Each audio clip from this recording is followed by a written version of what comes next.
Le quartier européen de Bruxelles et les chefs des institutions européennes célèbrent ce matin la victoire du pro-européen Emmanuel Macron aux élections françaises.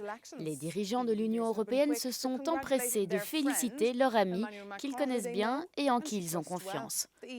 La présidente de la Commission européenne a tweeté « Ensemble, nous ferons avancer la France et l'Europe ». Son homologue, le président du Conseil de l'Union européenne, a quant à lui tweeté « Bravo Macron, nous pouvons compter sur la France ».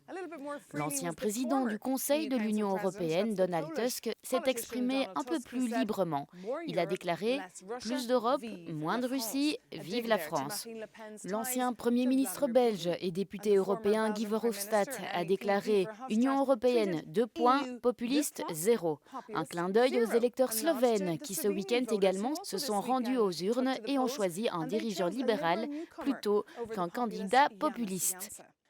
En fait, de nombreux partisans de l'Union européenne se sont exprimés sur Twitter aujourd'hui en déclarant « Cette élection est une bonne nouvelle pour la France et pour l'Europe ».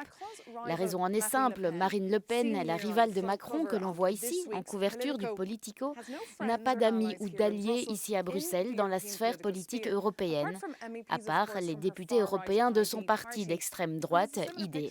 Et on retrouve une image similaire à la une des journaux européens ce matin. Si l'on regarde le journal belge de Standard, il titre « Grand ouf en Europe suite à la victoire de Macron ».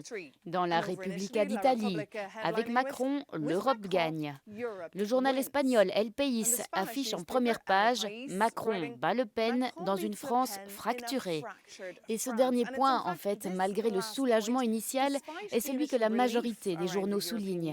À quel point la France est divisée et combien de nombreux électeurs sont mécontents, sans parler de l'importance de l'abstention. Et cela a également été mentionné dans le Sunday Independent d'Irlande. Il écrit « Commencez à écouter les gens ou préparez-vous au populisme ».